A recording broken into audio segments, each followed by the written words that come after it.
రేపు మనకు డిసెంబర్ 1వ తేదీన ఈ నెంబర్ని రాసి మీ జేబులో పెట్టుకోండి. ఇలా పెట్టుకోవడం వల్ల ఈ నెలంతా కూడా మీ ఇంట్లో కనకవర్షం కురుస్తుంది. అలానే కాకుండా మీకు ఇక జీవితంలో తిరుగుండదని చెప్పొచ్చు. నెలంతా కూడా మీకు పట్టిందల్లా బంగారంలాగా మారటానికి, చక్కగా రాజయోగాన్ని మీరు అనుభవించడానికి అవకాశం ఉంటుందన్నమాట. ఎందుకంటేనండి ఈరోజు మనకు కార్తీక అమావాస్య డిసెంబర్ 1వ తేదీ, అలానే కాకుండా ఆదివారంతో కలిసి వస్తుంది. కాబట్టి ఇది పరమ పవిత్రమైనది, చాలా శక్తివంతమైనది. కావున ఈ రోజున ఎవరైతే ఈ నెంబర్ని రాసి అంటే జేబులో పెట్టుకుంటారో అలాంటి వాళ్ళకి ఏంటంటే నెలంతా కూడా అనుకూలిస్తుంది అనమాట. చాలా వరకు మనం ఏం చేస్తాం, ఫస్ట్ తిథి వచ్చిందంటే అంటే మనకు నెల కలిసి రావాలని, ఈ నెలలో ఎలాంటి ఇబ్బందులు ఉండకూడదని, అలానే కాకుండా ఏంటంటే ముఖ్యంగా డబ్బుకు సంబంధించిన సమస్యలు కొన్ని తొలగిపోవాలని మనం ఏంటంటే దేవుణ్ణి ఆరాధిస్తూ ఉంటాం, పూజిస్తూ ఉంటాం. భగవంతుడి అనుగ్రహం ఉంటే మనకంతా కూడా మంచి జరుగుతుందని నమ్ముతూ ఉంటాం. కాబట్టి ఫస్ట్ తిథి రోజున ఇలా ఆచరిస్తారు. కొంతమంది చేసుకుంటారు, కొంతమంది చెయ్యరు. ఎవరి ఇష్టాన్ని బట్టి వారు చేసుకుంటారు కదా. కాబట్టి మనకు కార్తీక అమావాస్య కదా, ఇంకా కార్తీక మాసంలో చివరి రోజు, ఈ రోజుతో ఇంకా మనకు కార్తీక మాసం ముగిస్తుంది. మనకేంటంటేనండి ముఖ్యంగా ఇక్కడ ఒక విషయాన్ని గుర్తుపెట్టుకోండి. ఇలా 1వ తేదీన కలిసి రావటం చాలా అదృష్టం అండి. అంటే మనకు అమావాస్య, కార్తీక అమావాస్య డిసెంబర్ 1వ తేదీన రావటం చాలా అదృష్టం అని చెప్పొచ్చు. ఒక రకంగా ఏంటంటే చెడును తీసేసుకొని మంచిని తెచ్చిపెట్టుకోవచ్చు. అలానే కాకుండా కొన్ని రకాల బాధలు, ఇబ్బందులను పోగొట్టుకోవచ్చు అనమాట. అంత చక్కగా ఉపయోగపడుతుంది. ఎవరికైతే నెలంతా కూడా అనుకూలించాలి, నెలంతా కూడా బాగుండాలి, ఇబ్బంది ఉండకూడదు, ఎలాంటి సమస్యలు రాకూడదు, మాకు అంటే చక్కగా ఉండాలండి, మేము పట్టిందల్లా బంగారంలాగా మారాలి, అంటే పోయిన నెలలో మాకంతగా కలిసి రాలేదు, ఈ నెలనే సరే బాగా కలిసి వస్తే బాగుండు అని బాధపడుతూ ఉంటారు కదా. అలాంటి వాళ్ళు ఈ పరిహారం చేసేసుకోండి, సరిపోతుంది. ముఖ్యంగా ఏంటంటే కనుకనండి మీరు అసలు ఏ నెంబర్ని రాసి మనము అంటే జేబులో పెట్టుకోవాలి, ఎలాంటి ఫలితాలు వస్తాయనేది తెలుసుకునే ముందు ఒక చిన్న రిక్వెస్ట్ అండి. వీడియోని పూర్తిగా చూడండి, నచ్చితే లైక్ చేయండి, కొత్తగా చూస్తున్నట్టయితే సబ్స్క్రైబ్ చేసుకోండి. నార్మల్గా ఏంటంటే కనుకనండి అమావాస్యకు అత్యంత శక్తి ఉంటుంది. అమావాస్య రోజు చేసే కొన్ని పరిహారాలు తప్పక మనకు ఫలిస్తాయి, మంచి ఫలితాలను తెచ్చిపెట్టి లక్ష్మీదేవి అనుగ్రహాన్ని కలిగిస్తాయి. లక్ష్మీదేవికి అమావాస్య అంటే చాలా ఇష్టం కదా. ఈ రోజున చేసుకునే కొన్ని రకాల పరిహారాలు కూడా ఆ తల్లి చాలా ఇష్టపడుతూ ఉంటుందన్నమాట. అందుకే మీరు ఏం చేయండి అంటే కనుకనండి ఈ నెంబర్ అంటే నెంబర్స్ కూడా చాలా పవర్ ఉంటుంది, చాలా శక్తి ఉంటుంది, చాలా పవిత్రమైనవిగా పరిగణిస్తారు. నెంబర్స్ కూడా ఏంటంటే కనుక విశ్వంలో ఒకటిగా చెబుతూ ఉంటారు. అందుకే చాలా మంది కూడా ఏంటంటే నెంబర్స్ని మొబైల్లో కూడా వారి యొక్క లక్కీ నెంబర్స్ని పెట్టుకుంటారు. అలానే ఏంటంటే వాళ్ళ యొక్క వాహనాలపై కూడా వాళ్ళు ఏంటంటే కనుక వాళ్ళకు సంబంధించిన నెంబర్స్ని అంటే రాయించుకుంటూ ఉంటారు. ఎందుకంటే కనుక వారి జీవితంలో ఆ నెంబర్స్ కీలక పాత్రను పోషిస్తాయని నమ్ముతూ ఉంటారనమాట. అందుకే మనకి ఏంటంటే కనుక అంఖ్యశాస్త్ర ప్రకారం ఏం చెప్పబడుతుందంటే నెంబర్స్ ఇలా ఉంటాయి, నెంబర్స్ మన తలరాతనే మార్చేస్తాయి, కొన్ని పరిహారాలు కూడా చేయలేని పని నెంబర్స్ చేస్తాయని చెప్పడం జరుగుతుంది. కాబట్టి మీరేంటంటే కనుకనండి ఈ నెంబర్స్ని చక్కగా మీరు రాసుకోండి. ఒక తెల్లని కాగితం తీసుకొని రాసుకొని మీరు ఏంటంటే జేబులో పెట్టుకోండి. ఇందులో 2 నెంబర్స్ చెప్పుకుందాము. ఎవరికి ఏ సమస్య ఉంటుందో అలాంటి వాళ్ళు ఆ సమస్య ప్రకారం ఏంటంటే కనుక రాసేసుకుని పర్సులో పెట్టుకుంటే నెలంతా కూడా మీకు చక్కగా యోగిస్తుంది, మంచి ఫలితాలు వస్తాయి, ఎలాంటి ఇబ్బంది అనేది ఉండదు. మీరేంటంటే కొంచెం ఇంకా లైఫ్లో ముందుకు వెళ్ళే అవకాశం ఉంటుంది. బాగా సంపాదించుకోవటానికి, సంపాదించింది మిగలటానికి మధ్యలో కావచ్చు, మనకు నెల ఆఖరిలో కావచ్చు, అంటే నెల చివరిలో కూడా కొన్నిసార్లు మనం చాలా ఇబ్బంది పడిపోతాం కదండి. అంటే ఏం చేయాలో అర్థం కాదు, చాలా బాధ కలుగుతూ ఉంటుంది, ఎవరిని డబ్బాలు అడగాలో కూడా తెలియదు. ఒకవేళ డబ్బు లేక కూడా మనం బాధపడుతున్నట్టయితే అలాంటి వాళ్లకు కూడా నెంబర్ అనేది పనిచేస్తుంది అనమాట. ఈ నెంబర్ ఏంటంటే కొంచెం పవర్ఫుల్ అండి. ఎందుకంటే ఈ నెంబర్స్కి అంతటి శక్తి ఉంటుందని మనకు అంఖ్యాశాస్త్రంలో చెప్పడం జరుగుతుంది అనమాట. కార్తీక అమావాస్య కాబట్టి మీరు ఉదయాన్నే లేచి శుచిగా స్నాన కార్యక్రమాలు చేసుకొని మీరు ఏంటంటే కనుకండి శివాలయానికి వెళ్ళేసి శివుడిని దర్శించుకోండి. ఈరోజు శివాలయానికి వెళ్ళేసి ఖచ్చితంగా ఏంటంటే కనుక శివుడిని దర్శించుకొని మీ కోరిక తీరాలంటే మీ కోరిక బలమైనది ఉన్నట్టయితే నంది చెవుల కోరికను చెప్పుకోండి, సరిపోతుంది.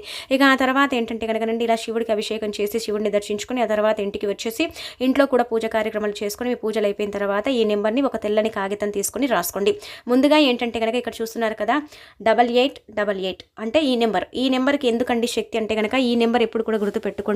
మనం ఏంటంటే చాలా వరకు కూడా కింది స్థాయికి మనం పడిపోతూ ఉంటాం. కొన్నిసార్లు ఏంటంటే కనుకనండి రూపాయి కూడా మన దగ్గర పుట్టదు కదా, రూపాయి కూడా లేక మనం చాలా తల్లడిల్లిపోతూ ఉంటాం కొన్నిసార్లు. అంటే అలా జరిగినప్పుడు మనం ఏమనుకుంటాం, ఏదైనా పరిహారం ఉంటే బాగుండు, చక్కగా అంటే మనము పరిహారం చేసుకుని ఫలితం పొందే వాళ్ళమేమో, ఏ పరిహారాలు లేవని బాధపడతారు కదా. అలాంటి వాళ్ళు సింపుల్గా చేసేసుకునే పరిహారం అని చెప్పొచ్చు. నెంబరే కదా, నెంబర్ వల్ల ఏం జరుగుతుందంటే కనుక ఇక్కడ 4 ఉన్నాయి కదా, 8లు. ఈ 8లు ఏంటంటే కనుకనండి మన యొక్క స్థితిగతిని మారుస్తాయి, మన యొక్క జీవితాన్ని మార్చి మనకు ఏ సమస్య అయితే మనని ఇబ్బంది పెడుతుందో, ఏ బాధ అయితే మనని చాలా వరకు కూడా పట్టి పీడిస్తుందో దాని నుంచి బయటపడేస్తాయి. దాని నుంచి ఏంటంటే కనుక విముక్తి కలిగించడానికి ఈ నెంబర్ ఉపయోగపడుతుంది. ఈ నెంబర్ ఏంటంటే కనుకనండి విశ్వంలో అత్యంత శక్తివంతమైనదిగా పరిగణించబడుతుంది, అత్యంత పవర్ఫుల్గా భావించబడుతుంది. కాబట్టి ఈ నెంబర్ని ఏంటంటే కనుక తెల్లని కాగితం అంటే కనుక గీతలు రాతలు లేకుండా వైట్ పేపర్ తీసుకొని దానిపైన ఏంటంటే మీ దగ్గర ఒకవేళ ఆరెంజ్ కలర్ కానీ అంటే గ్రీన్ కలర్ కానీ పెన్ను ఉంటే తీసుకోండి. లేదండి అనుకుంటే కనుక మీరు ఏం చేయండి అంటే కనుక చక్కగా నార్మల్గా బ్లాక్ పెన్తో కూడా మీరు ఏంటంటే ఆ పేపర్ పైన రాసుకోండి. కానీ బ్లూ పెన్ని మాత్రం ఉపయోగించకండి. బ్లూ అనేది కొన్నిసార్లు మనకు పనిచేస్తుంది, కొన్నిసార్లు పనిచేయదు. కాబట్టి ఈ మూడు మనం చెప్పుకున్నాం కదా, ఆరెంజ్, గ్రీన్ అలాగే బ్లాక్. స్కెచ్ మార్క్స్ అయినా పర్వాలేదు, లేదంటే కనుక నార్మల్గా పెన్స్ అయినా పర్వాలేదు, తీసుకొని తెల్లని కాగితం పైన రాసుకొని దానికి కొంచెం ఏంటంటే కనుక చిటికడంత కుంకుమ పసుపులాగా ఇలా కొంచెం పోయండి. ఎక్కువగా కాదు, మరీ ఎక్కువ కాదు, పోసామా లేదా అన్నట్టుగా ఇలా అద్దండి అంతే. అలా అద్దేసి తీసేసి మనం ఏంటంటే కనుక లక్ష్మీదేవి పటం ముందు పెట్టి మన సంకల్పం చెప్పుకోవాలి. ఏ సమస్య అయితే ఇబ్బంది పెడుతుందో, ఏదైతే మనని పట్టు పీడించి మన దగ్గరికి ధనం రాకుండా చేస్తుందో, అలా ఏంటంటే కనుక మీరు ఇలా సంకల్పాలు చెప్పుకొని ఆ తర్వాత ఆ పేపర్ని మీరు చక్కగా మీ పర్సులో దాచుకోండి. మీ పర్సులో దాచుకోవటం అంటే కనుక అందరికీ చూపించేలాగా కాకుండా ఎవ్వరికి చూపించకుండా కొంచెం పర్సనల్గా పెట్టేసుకోండి, సరిపోతుంది. అలా కూడా మీకైతే ఫలితం వస్తుంది. ఆ ఫలితాన్ని చూసి కూడా మీరు ఆశ్చర్యపోతారని ఓ రకంగా మనం చెప్పొచ్చు అనమాట. ఎందుకు అంటే కనుకనండి ఇక్కడ గుర్తుపెట్టుకోండి, ఈ నెంబర్ అంత చక్కగా మీకు సిద్ధిస్తుంది, సమస్యల నుంచి బయటపడేస్తుంది, అన్ని విధాలుగా కూడా మీకు బాగా కలిసి వచ్చేలాగా చేస్తుంది. కాబట్టి నెంబర్స్కి శక్తి ఉంటుంది. కావున ఈరోజు మనకు తిదివార నక్షత్రం బాగుంది కాబట్టి ఈ నెంబర్ అనేది చక్కగా మనకు మంచి శుభ ఫలితాన్ని తెచ్చిపెట్టి మన జీవితాన్ని మారుస్తుంది. ఇది ముఖ్యంగా సమస్యలు మధ్య మధ్యలో వచ్చే సమస్యలను తొలగించుకొని మనకి ఎలాంటి సమస్య అనేది రాకుండా క్రియేట్ అవ్వకుండా అడ్డుకోవటానికి, అలానే కాకుండా నెలంతా కూడా చక్కగా యోగించడానికి, మంచి యోగాలు మనకు కలగటానికి, దైవానుగ్రహాన్ని కూడా కలిగించడానికి ఉపయోగపడే నెంబర్. కాబట్టి ఈ విధంగా రాసేసుకుంటే సరిపోతుంది అనమాట. ఇది మొదటి నెంబర్. ఈ నెంబర్ మీ ఇష్టాన్ని బట్టి ఒకవేళ మీకు ఇలా ఉంటుంది అనుకుంటే రాసుకోండి, అలా లేకపోయినా నెంబర్ని రాసుకోండి.